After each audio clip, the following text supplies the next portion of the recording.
Thanks for joining us today.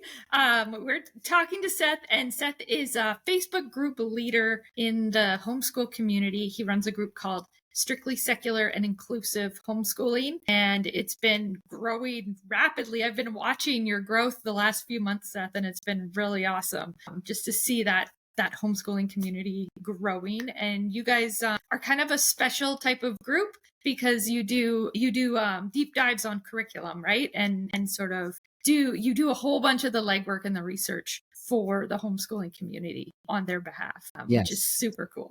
So maybe we could just start with, you could give us a little like intro, sort of your personal homeschooling journey, where you started and how you got where you are. Yeah, definitely. I started I think it's about 7 years now. I never intended to homeschool my children at all. They were attending a private preschool, and then we moved, and where we moved has like a really bad school system. And the choice was to try to fight to get into a school system in the next like county over. But with that, we'd have to like rearrange our whole lives. So we were like, I don't know about that. So we first tried like online schools, and it was a lot of just busy work. And I was like, you know what? I think we could do better. And so my wife was like, if you think you could do better, go for it. So I did, and we tried out a bunch of things, and it's 7 years. I still learn new things all the time. But I was definitely one of those people who had like the preconceived notion that homeschooling was just a bunch of ultra religious kids that had no socialization skills. And so it's been a journey to see, that's obviously not true. There's a lot of different types of homeschoolers out there. And, since COVID hit, I've really found some good community online, and locally we also have a good community of secular homeschoolers. So it's been cool. What's your background? What's your background? Are you an educator? I'm actually or not. you okay. I have my bachelor's in psychology, with a focus on children's psychology and abnormal psychology. And then I also have my master's of fine arts in creative writing. Wow, that's cool. Prior to this, to becoming a full-time stay-at-home dad to homeschool the kids, I actually worked for like almost a decade in high-level IT at Apple. So it's definitely not the same type of background as like an educator would come from, I would say. That's great, but I think that's just like busting another stereotype that you have to be a teacher in order to homeschool your kids, right? Yeah. Well, that's why I didn't do it when the pandemic happened. I just sold my agency, so I had a bit of time, and I was home all the time, annoying my wife and kids, trying to play dad all of a sudden that I wasn't doing when I was building my companies. So I was all like, okay, I can drop you guys off. I can bring lunch. Who's going for tutoring? Why are you going for tutoring? I can teach at home. And then there was like after school support, and then pandemic was like, I am the educator. And I was like, no. That's much scarier. I'm good after school support. You're stuck in homework. Dad could try to help. But if I have to do this full time, I didn't even know where to start or just, I couldn't describe the emotions. I don't know if it was fear. I don't know if what it was, but it was just, I was like, I'm feeling all sorts of weird things. I'm not doing it. Yeah, it was. I think a lot of people came to the group initially because of the pandemic. And I noticed that locally when we first hit the pandemic, was running a local group, and it was pretty small. There wasn't like a whole lot of people in it, but we were like a couple people that talked, every now and then. And then the pandemic hit, and we just blew up. There was like all sorts of people joining, and they were like, I don't know what to do. What do I need? And so it was a lot of scrambling, because I would say even pre-pandemic, there wasn't a whole lot of secular resources out there. And since the pandemic, it's definitely blown up. And I've been loving seeing all the options, because there used to only be like probably 5, like a handful. It wasn't a whole lot, and they were really hard to find. Yeah. That's awesome. So what sort of was the origin story around the Facebook group? Like, did you set out with a mission to do these deep dives on curriculum and do this research, or did it just kind of evolve over time? It evolved over time. Initially, it was because there's quite a few secular groups, and they're not secular. They allow a lot of faith-based recommendations in there. And so for an experienced homeschooler, that might be okay because you know what to look out for. You know what's, faith-based and what's not. You also know how to, read the keywords of what is neutral versus what is actually secular. But for new homeschoolers, that's a lot more challenging. And I was getting very frustrated in those groups, seeing that pop up and then doing all the labor to be like, actually, that's not, secular at all. That's actually faith-based. And here's why. And then you have people coming at you arguing, well, I use it and I just cut out the Bible quotes. And it's like, that's great for you, but that's not what everyone wants to do. So that spurred me into creating the group. And from there, it just kind of evolved. And they were like, okay, well, people are asking why we think this is faith-based. And instead of repeating myself all the time, I'm just going to go ahead and start doing reviews. So we explain exactly what's wrong with this and why we don't recommend it. Yeah, and you guys have a really extensive list of your recommended and not recommended products. And yeah, I'm always impressed by the amount of research and labor that has gone into it. Yeah, I mean, initially... Oh, go ahead. I was just going to ask about this idea of secular because I'm obviously new to the category. I don't homeschool, Seth, in case you're wondering. My kids are in public school system. My son is in grade 6 and my daughter's just finishing high school. And so when I hear you guys talk and, when I think about the secular faith-based, there's all this noise, and maybe this is both of you. Is this a COVID awareness, customer seeking stuff? Or was the idea of secular versus faith-based, was that already percolating? I would say it was already there, but when the pandemic hit, it became more needed.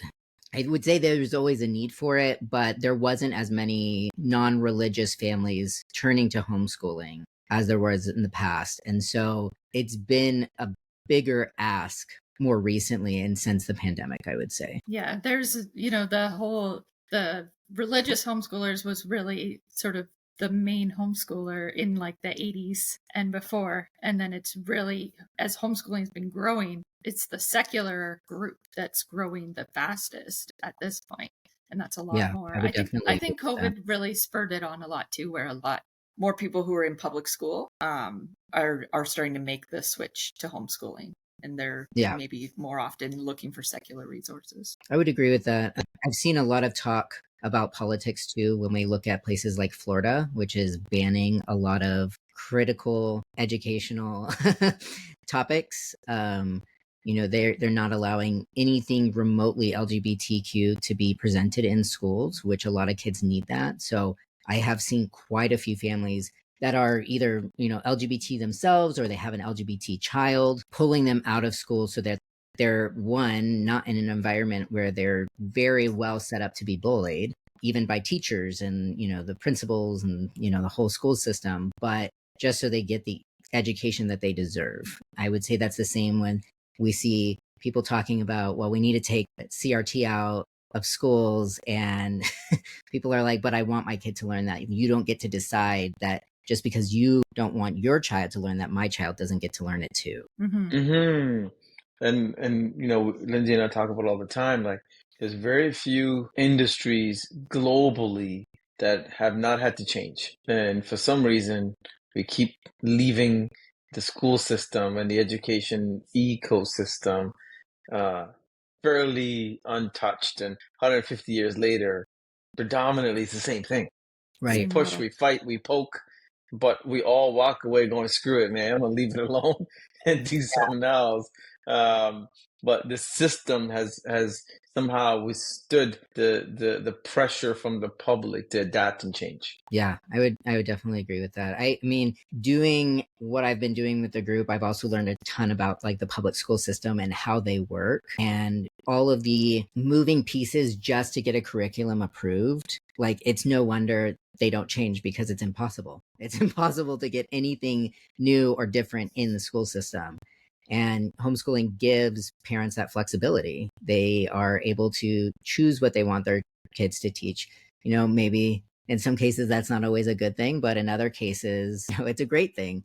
They get to really tailor that education to their child. And that was another piece that brought me to homeschooling my own kids is when I tried the online school, it was for my oldest who was doing kindergarten at the time. And it was like so much busy work. And I was like, this is exactly like public school. And I can't imagine her thriving in that environment of having to do worksheet after worksheet after worksheet, repetitive over and over and over about the same thing that she already knows. Mm-hmm. And so that online school, I think we lasted a week and then I yanked her out. But both of my kids are autistic and one has ADHD. So seeing how they thrive in a homeschool environment, allowing them to be themselves without having to do interventions or medication or anything like that, and able to adapt to how they learn has made a world of difference than when we try different programs. Because I've tried online schools off and on just to see if they've improved. And, a lot of them are just public school at home where you have to sit in front of a computer all day. And so they get the freedom to get their schoolwork independently done in the morning. And then we do like hands-on projects in the afternoon, things like that. And then they're free to do whatever they want. They don't have to spend all day in a classroom. They spend the majority of their time playing. Which is awesome. Which is amazing. Playtime. Yeah. So timing wise, you're like, hey man, I think I want to homeschool. I'm curious about the population of dads that do this. I've met a few as I take customer calls over the last few years, but every time a dad calls me, I'm always like, whoa, okay, now I know two of you. Who are you guys? And I want to get to know you, but along with what the responsibilities of homeschooling and curriculum and all that, you then go, hey, I'm going to also start a group. And I know, Lindsay, you live the same ethos of, I'm homeschooling, I'm an entrepreneur, and I'm going to start a group on Facebook. What got you wanting to do one more step? It was just really seeing the need for it. I mean, initially, I did not ever imagine it going this far, to be honest. I thought it was just going to be like a small group because, I mean, even in the news, they still say that secular homeschooling is like this niche group, and it's really not. I mean, if you look at groups like they have like almost 100,000 members. That's not, I wouldn't consider that a small population. And so I mean, I really thought it was not going to blow up like this at all. We definitely still have our growing pains. We have people who don't find their great fit in our group because they don't like well, I would say they think we're stricter than we actually are. We do take it a little bit further than just secular. We want to make sure that marginalized groups are represented in the curriculum that we are recommending. So while there's plenty of secular curriculum out there, we don't recommend them all because some might have really whitewashed history or, they have a history of not being adaptable or accepting of disabled people, whatever it may be. We don't recommend them for that reason. And so people get really mad about that. It's a little weird, but I'm like, okay, well, if it's not your thing, that's not your thing. Right. It's like not just the absence of religion that you're looking for. Right. You're looking for that sort of diversity and inclusion piece as well. Yeah. And so that's really important to me in my life as someone who comes from various marginalized groups myself, and wanting to make sure that other people can find those resources too. So it definitely started as like a very small side project that I was like, oh, this won't take much time. And it just grew from there. So we continue to grow every day, and I'm excited to see where it goes. Yeah, that was actually my next question is where do you see it going next? I've heard rumors of a conference. I've heard rumors of a website. What are your plans? We did look into a website. We're still throwing that idea around. When I first started, it was just me. And then I was able to add 3 more people on to my admin team to help me out. And so that's been a lot of help to spread the work. So I don't have to do everything alone now, which is great.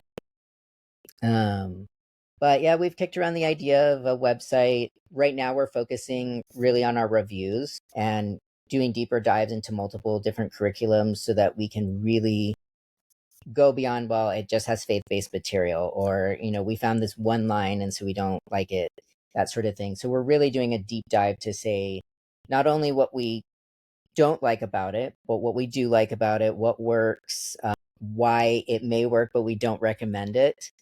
And do they have accessibility for neurodiverse kids? Do they have adaptations that you can use like a screen reader? Do they include the LGBT community? Things like that, so that we can really go beyond just the surface level of, well, they don't have Bible quotes, so it's okay.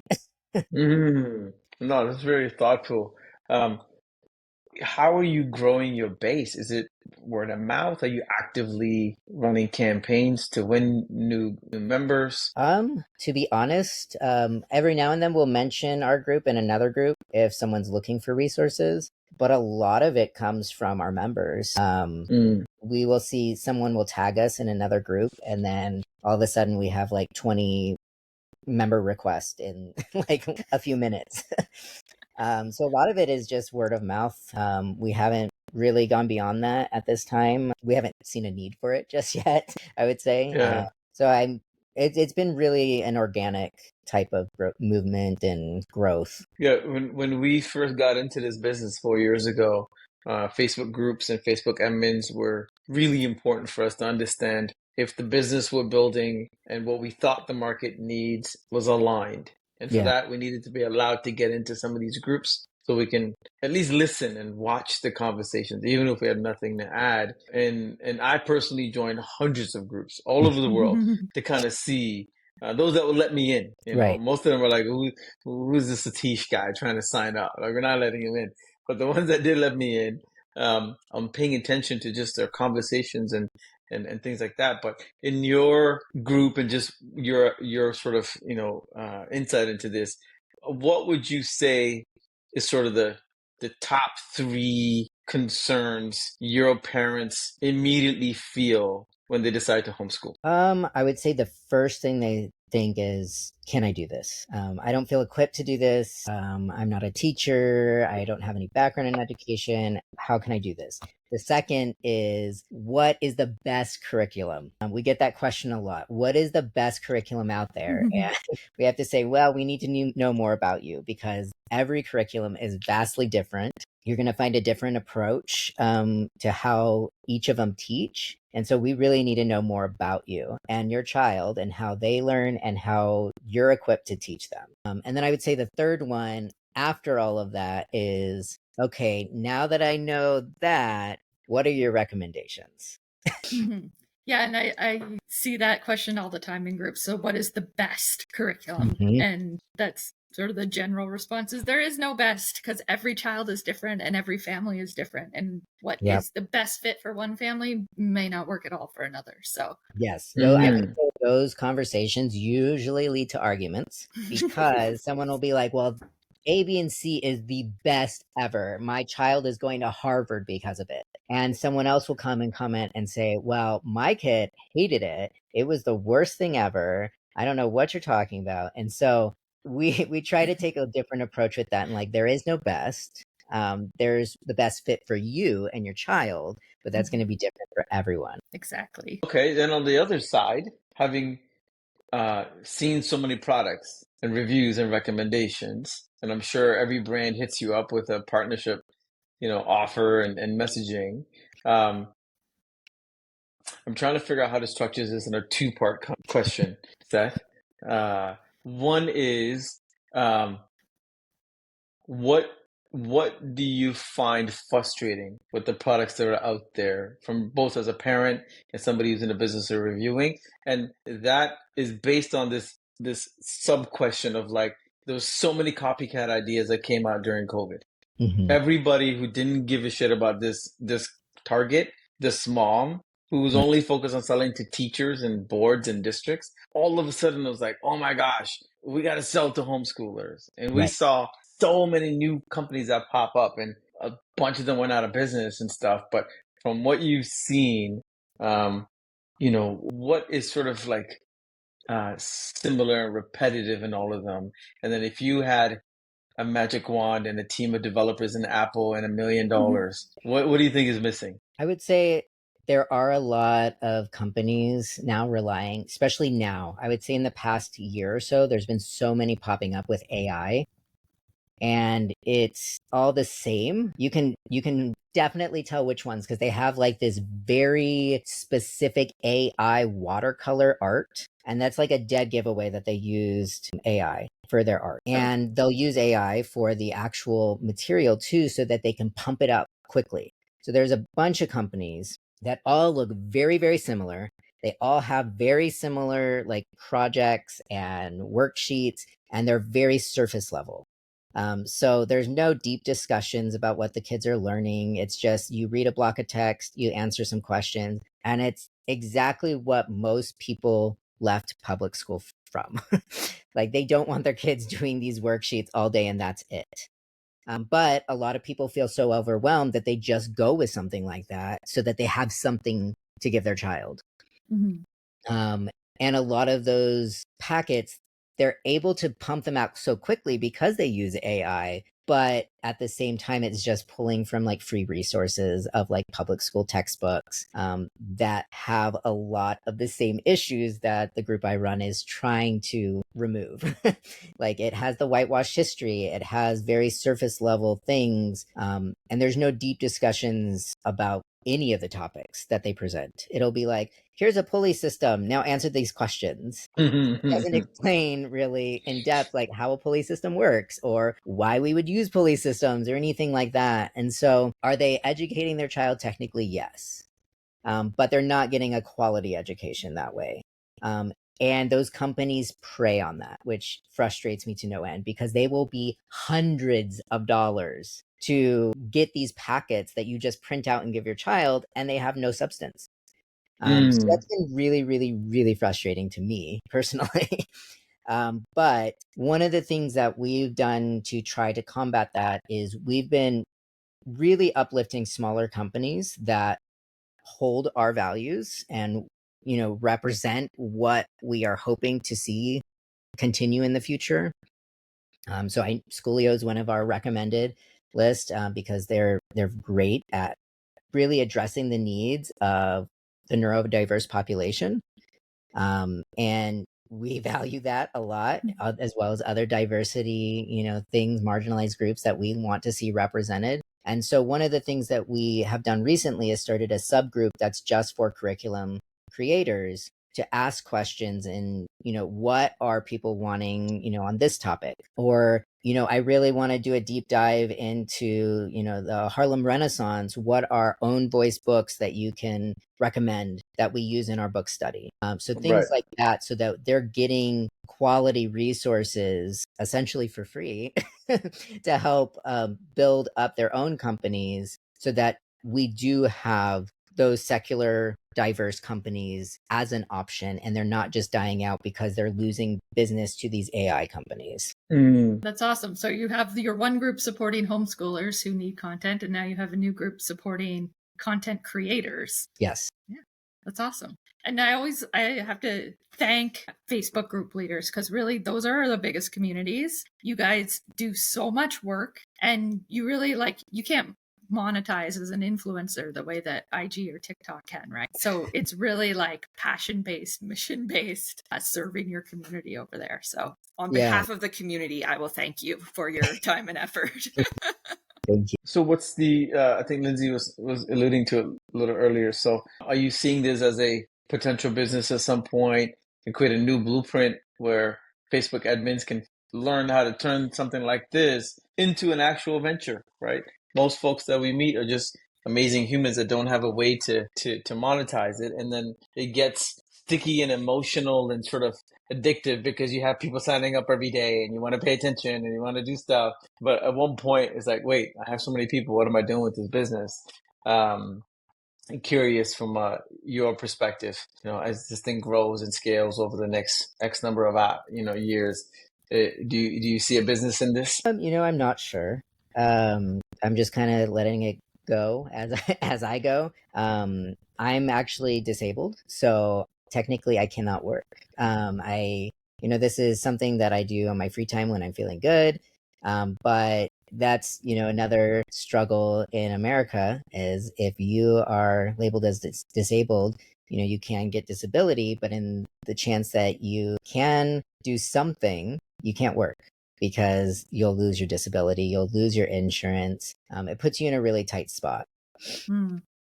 So for me, this at the current time, it's purely volunteer, like a nonprofit type of work. It's not something that I do 40 hours a week or anything like that. So it's not something that I would consider a job because it's not something I make money off of. I do think that people could turn something like this into a business and make money off of it, but I do see it being challenging using Facebook because, as you said, you can't monetize it. But I don't think the same model would work on other social media because on TikTok, yes, you can make videos and say, "Hey, here's this curriculum I recommend," and people can comment. But it's not the same as allowing the members to ask questions and interact with them in that way. It's the same for Instagram. You can post pictures, but you don't have that same community building on those platforms as you do on Facebook. Right, that's true. Yeah, and I run a music festival and we have similarly thousands of fans on a page and stuff, but I'm like, I can't email them and sell them a ticket to my next gig without Facebook's approval, if we're allowed to do it. And so it's an interesting ecosystem, but to sort of echo Lindsay's sentiment, folks like you help bring the right people together. And Yeah. then folks like us can get in there and see if we're able to actually help. And so many groups, including yours, have given us sort of that goal posting as we build this company to go, okay, you're heading in the right direction, or hey man, this left turn doesn't feel right. Customers are talking about stuff that we should pay attention to. So I also want to just take the chance to thank you for letting us into the ecosystem and giving us some real on the ground insight. Yeah, I mean, one of the things that we wanted to do as well in our group is make sure that people could actually connect to the curriculum creators. Because yes, you have Facebook pages and people can message you, but sometimes those messages get missed. And it can be hard to talk to, like, a lot of people were like, well, I think I'm just talking to not a real person. And so we did some features for back to school where we had people from these companies come and present, like, hey, this is our program, like, here's the information, here's a deal, like a discount, here's the link. But then they stayed in there and answered questions. And I think that made a difference for a lot of our members because they were able to actually ask someone who has stake in that business these questions and be critical about it. And it wasn't like another member just saying, well, I hate, XYZ because they didn't include this book that I love. And so they need to burn to the ground or whatever. And it was really helpful to a lot of our members to get that information and be able to not just hear it from us. They're able to talk to the, creator, because I could say, this is why I love, this curriculum. And then they have a question about it. I'm like, well, I can't answer that question. Mhm. But if we have, the CEO of that company come in, then they can answer that question. And it definitely helped a lot. We still have people referencing those features and going back and reading it. And I think that definitely has helped some of the even smaller companies get more members coming to their business that they wouldn't have had otherwise. Yeah, for sure. And I think people like also supporting those smaller companies, and it's not a sort of faceless giant corporation. There's like Yeah. the actual, like you said, the CEO or the founders are right in there and answering questions and being part of the community. Yeah, definitely. Can you, We've can you had, imagine, oh, go ahead. I was going to say, can you imagine, Lindsay, 5 years ago, somebody was like, in a few years from now, you're going to be the face of an education startup with your face on Facebook ads and Google ads and customers knowing you personally, messaging you, all of a sudden, 8,000 people, and here we are, so. Yeah, it's wild. Yeah, it's definitely been a weird journey for me in this group too, just because I would say over the past 6 months we really blew up more so than we had in the past. And I had a funny interaction because I run the international group with the strictly secular, and then I have one that's just for New Mexico. And someone actually commented and was like, "Thank you so much for all the work you do. Like, I'm in your larger group and I feel like I'm meeting a celebrity." And she's like, "Are you sure you're from New Mexico? Because this doesn't seem like you would be. You're so big." And I'm like, "I'm definitely from New Mexico." And